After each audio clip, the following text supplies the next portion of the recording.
السلام علیکم ورحمۃ اللہ۔ آج میں آپ کے سامنے پیارے نبی پاک صلی اللہ علیہ وسلم کے ایک بہت ہی پیارے صحابہ حضرت انس بن مالک کا مکمل واقعہ پیش کروں گی۔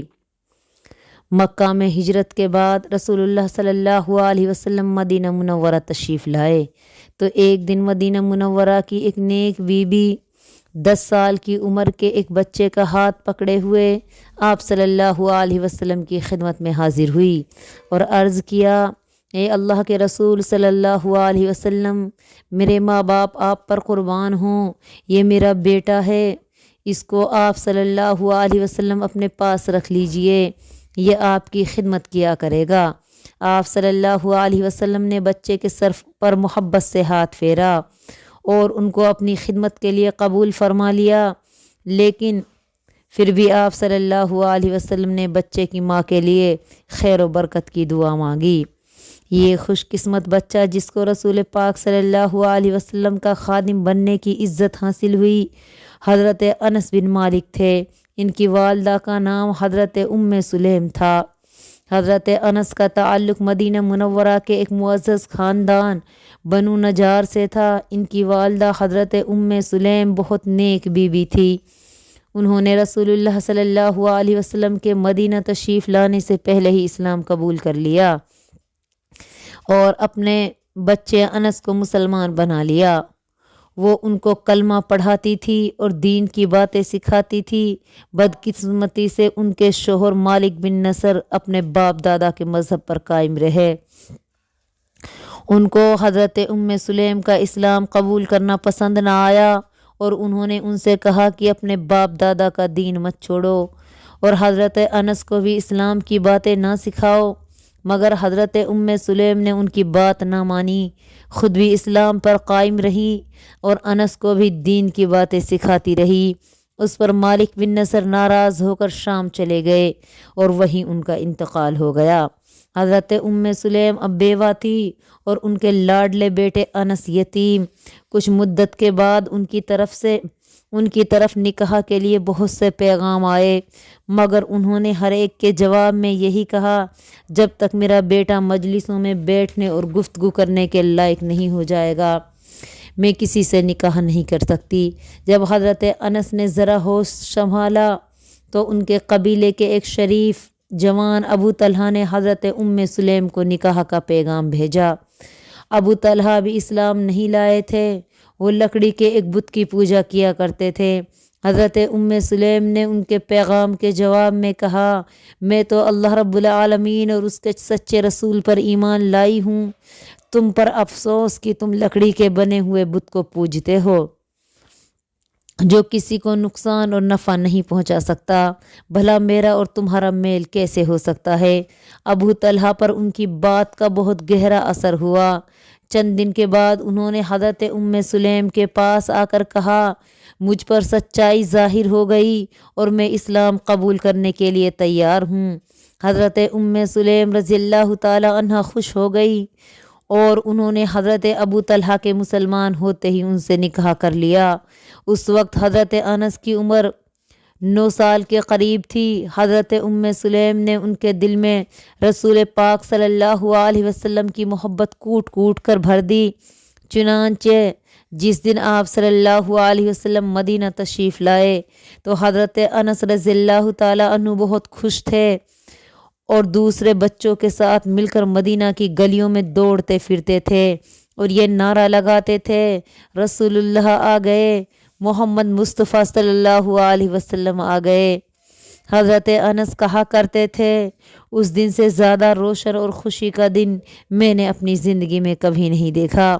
حضرت ام سلیم اور حضرت ابو طلحہ نے حضرت انس کو رسول پاک صلی اللہ علیہ وسلم کا خادم بنایا تو اس کے بعد وہ پورے 10 سال تک آپ کی خدمت میں رہے، اسی لیے ان کو خادم رسول بھی کہا جاتا ہے۔ حضرت انس ہر روز اپنی زندگی کا زیادہ حصہ رسول پاک کی خدمت میں گزارا کرتے تھے۔ وہ منہ اندھیرے آپ صلی اللہ علیہ وسلم کی خدمت میں حاضر ہو جاتے اور دوپہر کو تھوڑی دیر کے لیے گھر واپس جاتے، اس کے بعد پھر آپ کی خدمت میں آتے اور عصر کی نماز پڑھ کر واپس جاتے۔ بعض اوقات رات گئے تک آپ کی خدمت میں حاضر رہتے۔ ان اوقات کے علاوہ بھی وہ رسول پاک صلی اللہ علیہ وسلم کے احکام بجانے کے لیے حاضر رہتے۔ ایک دفعہ وہ دوپہر کو اپنے گھر روانہ ہوئے، راستے میں ایک جگہ بچے کھیل رہے تھے۔ حضرت انس ان کے پاس کھڑے ہو گئے اور تماشا دیکھنے لگے۔ اتنے میں رسول پاک صلی اللہ علیہ وسلم ادھر تشریف لائے۔ آپ نے حضرت انس کو وہاں دیکھا تو ان کا ہاتھ پکڑ کر کسی کام کے لیے بھیج دیا۔ جب تک یہ کام کر کے وہ واپس نہ آئے تو آپ صلی اللہ علیہ وسلم ایک دیوار کے سائے تلے بیٹھ کر ان کا انتظار کرتے رہے۔ اس خدمت کے بجانے میں ان کو گھر پہنچنے میں بہت دیر ہو گئی۔ والدہ نے دیر کا سبب پوچھا تو انہوں نے کہا رسول اللہ کا ایک کام کرتے ہوئے دیر ہو گئی۔ والدہ نے پوچھا کیا کام تھا؟ حضرت انس نے جواب دیا حضور پاک نے کسی کو بتلانے سے منع فرمایا ہے۔ والدہ نے کہا شاباش بیٹے، یہ بات کبھی کسی کو نہ بتانا۔ چنانچہ حضرت انس نے عمر بھر یہ بات کسی کو نہ بتائی۔ حضرت انس اکثر فجر کی نماز سے پہلے رسول اللہ کے پاس پہنچ جاتے اور وضو کے لیے آپ کو پانی وغیرہ دیتے۔ حضرت ام سلیم کو اگر کوئی چیز رسول اللہ کی خدمت میں بھیجنی ہوتی تو وہ حضرت انس ہی کے ہاتھ بھیجا کرتی تھی۔ ایک دن حضرت ابو طلحہ گھر آئے اور حضرت ام سلیم سے کہا رسول اللہ پاک صلی اللہ علیہ وسلم فاقے سے ہیں، کچھ کھانا آپ کی خدمت میں بھیج دو۔ انہوں نے چند روٹیاں حضرت انس کو دی اور کہا کہ اسی وقت جا کر رسول اللہ کو کھانا کھلاؤ۔ جب حضرت انس رضی اللہ تعالیٰ عنہ مسجد نبوی میں تشریف لے گئے تو آپ صلی اللہ علیہ وسلم کی خدمت میں جب وہاں حاضر ہوئے، آپ نے حضرت انس سے پوچھا تمہیں ابو طلحہ نے بھیجا ہے؟ انہوں نے عرض کیا جی ہاں یا رسول اللہ۔ آپ نے فرمایا کھانے کے لیے؟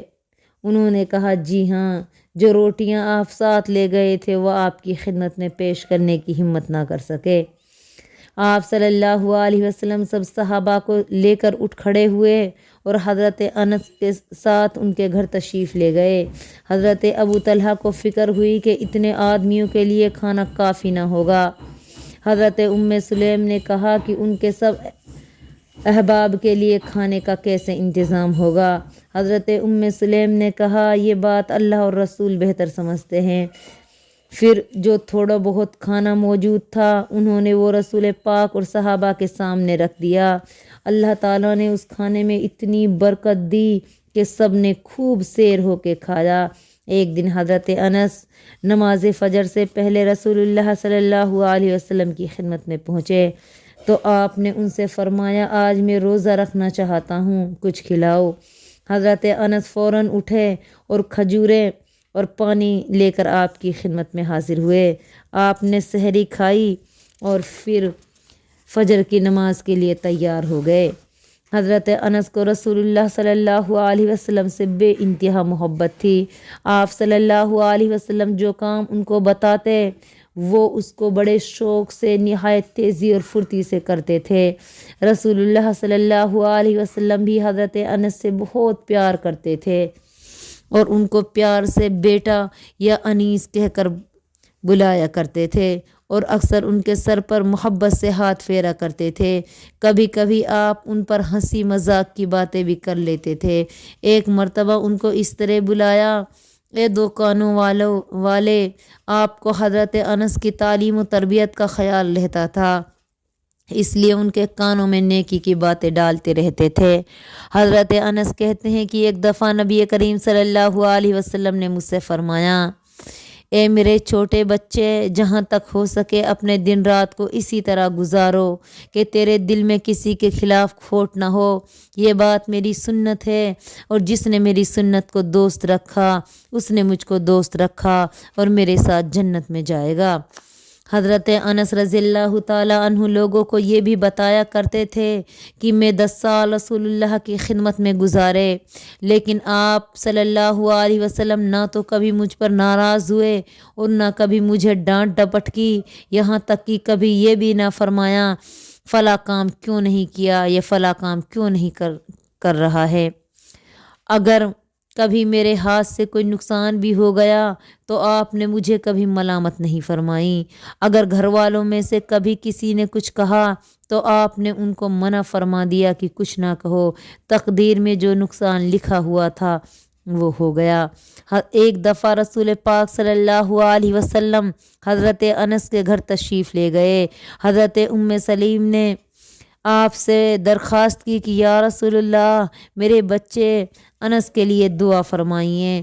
آپ صلی اللہ علیہ وسلم دیر تک دعا کرتے رہے اور فرمایا اے اللہ تو اس کے مال اولاد میں برکت دے اور اسے جنت میں داخل کر۔ اس دعا کا یہ اثر ہوا کہ ایک وقت آیا کہ حضرت انس مال دولت میں تمام انصار سے بڑھ گئے اور اولاد کا یہ حال تھا کہ وفات تک ان کے بیٹے بیٹیوں اور پوتوں پوتیوں کی تعداد 100 سے اوپر تھی۔ رسول پاک صلی اللہ علیہ وسلم جنگ یا کسی مقصد کے لیے مدینہ منورہ سے باہر تشریف لے جاتے تو اس وقت بھی حضرت انس آپ کی خدمت میں حاضر ہوتے۔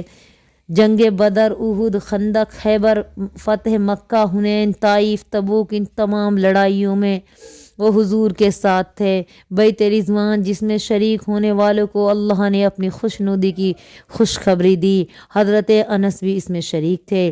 ہجرت کے 7ویں سال رسول پاک صلی اللہ علیہ وسلم عمرہ کے لیے مکہ گئے تو حضرت انس کو بھی ساتھ لے گئے۔ اسی طرح ہجرت کے 10ویں سال آخری حج میں بھی حضرت انس آپ صلی اللہ علیہ وسلم کے ساتھ تھے۔ ہجرت کے 11ویں سال رسول پاک صلی اللہ علیہ وسلم نے وفات پائی تو حضرت انس کو سخت صدمہ ہوا، مگر انہوں نے یہ صدمہ بڑے صبر اور حوصلے سے برداشت کیا۔ اس وقت ان کی عمر 20 سال کے قریب تھی۔ حضرت عمر فاروق کے خلافت کے زمانے میں حضرت انس اللہ کی راہ میں لڑنے کے لیے ایران پہنچ گئے اور ایرانیوں کے خلاف کئی لڑائیوں میں بڑی بہادری سے لڑے۔ پھر حضرت عمر نے کچھ دوسرے اصحاب کے ساتھ ان کو بصرہ بھیج دیا تاکہ اس نئی آبادی والے شہر کے لوگوں کو دین کی تعلیم دے۔ حضرت انس نے باقی ساری زندگی اسی شہر میں گزاری۔ انہوں نے 93 ہجری میں وفات پائی۔ اس وقت ان کی عمر 103 برس کی تھی۔ حضرت انس رضی اللہ تعالی عنہ نے رسول پاک صلی اللہ علیہ وسلم اور آپ کے بڑے بڑے صحابہ کرام سے تعلیم حاصل کی تھی، اس لیے یہ بہت بڑے عالم بن گئے تھے۔ ان کے علم سے ہزاروں لوگوں نے فائدہ اٹھایا، ان میں سے کئی اپنے وقت کے امام بنے۔ حضرت انس نے رسول پاک صلی اللہ علیہ وسلم کی 1286 حدیثیں لوگوں تک پہنچائی۔ ان کی عادتیں اور اخلاق بہت پاکیزہ تھے۔ وہ ہر کام رسول پاک کے طریقے کے مطابق کرنے کی کوشش کیا کرتے تھے۔ طبیعت میں عاجزی اور نرمی تھی۔ عام لوگوں سے ہر جگہ اور ہر وقت بڑی بے تکلفی سے ملتے، شاگردوں پر بھی اپنی بڑائی نہیں جتاتے، ان میں گھل مل جاتے۔ کھانے کے وقت جتنے شاگرد موجود ہوتے ان سب کو اصرار کر کے کھانے میں شریک کر لیتے۔ ان کو غصہ اسی وقت آتا جب کوئی کام رسول پاک کے حکم یا طریقے کے خلاف ہوتا۔ ایک دفعہ کچھ لوگوں کو دیکھا کہ ایک مرغی کے پاؤں باندھ کر اس پر نشانہ لگا رہے ہیں، جب اسے تیر لگتا تو وہ فڑفڑانے لگتی۔ حضرت انس غصے سے بے تاب ہو گئے اور فرمایا رسول اللہ صلی اللہ علیہ وسلم نے ایسی حرکت کرنے سے منع فرمایا ہے۔ بے زبان جانور کے معاملے میں اللہ سے ڈرو۔ ایک مرتبہ عصر کی نماز کے لیے تیار ہو رہے تھے، کچھ لوگ ملاقات کے لیے آ گئے۔ انہوں نے پوچھا اس وقت کس نماز کی تیاری ہے؟ فرمایا عصر کی۔ انہوں نے کہا ہم تو ابھی ظہر کی نماز پڑھ کر آ رہے ہیں۔ حضرت انس بہت ناراض ہوئے اور فرمایا لوگ بیکار بیٹھے رہتے ہیں اور نماز کے لیے نہیں اٹھتے، جب تک تنگ وقت نہیں ہو جاتا تو جلدی سے مرغے کی طرح 4 چونچے مار لیتے ہیں۔ یہ منافق کی نماز ہوتی ہے، مومن کی نہیں۔ حضرت انس بچوں کو سلام کرنے میں ہمیشہ پہل کیا کرتے اور فرماتے تھے کہ میں نے رسول پاک صلی اللہ علیہ وسلم کو اسی طرح کرتے دیکھا۔ رسول پاک کی جو بہت پیاری پیاری باتیں لوگوں تک پہنچی ان میں سے کچھ یہ ہیں: جو شخص چاہتا ہے کہ اس کی روزی میں برکت ہو اور اس کے مرنے کے بعد لوگ اس کا ذکر اچھائی کے ساتھ کریں تو وہ اپنے رشتہ داروں سے اچھا سلوک کرے۔ کوئی شخص مومن نہیں ہو سکتا جب تک وہ اپنے مسلمان بھائی کے لیے وہی کچھ پسند نہ کرے جو اپنے لیے پسند کرتا ہے۔ اللہ تعالیٰ اپنے بندے سے اس بات پر راضی ہوتا ہے کہ جب وہ کوئی لقمہ کھائے تو اللہ کی حمد کرے اور جب کوئی پانی کا گھونٹ پیے تو اللہ کی حمد کرے۔ رسول اللہ صلی اللہ علیہ وسلم نے مجھ سے فرمایا کہ بیٹا، جب تو اپنے گھر میں داخل ہو تو گھر والوں کو سلام کیا کر، یہ بات تیرے لیے اور تیرے گھر والوں کے لیے برکت کا باعث ہوگی۔ رسول اللہ صلی اللہ علیہ وسلم جب بستر پر جاتے تو یوں فرماتے کہ سب تعریفیں اللہ ہی کے لیے ہیں جس نے ہمیں کھلایا پلایا اور ہماری ضرورتیں پوری کی اور ہم کو آرام کرنے کی جگہ دی۔ کئی لوگ ایسے ہیں جن کی ضرورتیں نہ پوری ہو سکی اور نہ ان کو آرام کرنے کی جگہ مل سکی۔ تو یہ تھے حضرت انس، جن سے نبی پاک صلی اللہ علیہ وسلم بہت زیادہ محبت کرتے تھے اور وہ بھی نبی پاک صلی اللہ علیہ وسلم پر جان نچھاور کرنے کو تیار رہتے تھے۔ تو ہمیں بھی اپنے اسلاف کے نقش و قدم پر چلنا چاہیے اور اپنی زندگی اپنے اسلاف کے نقش و قدم کے مطابق ہی ڈھالنی چاہیے۔ انشاءاللہ تعالی ہم بھی دنیا آخرت دونوں جگہ کامیاب اور کامران ٹھہریں گے۔ آمین۔ السلام علیکم ورحمۃ اللہ۔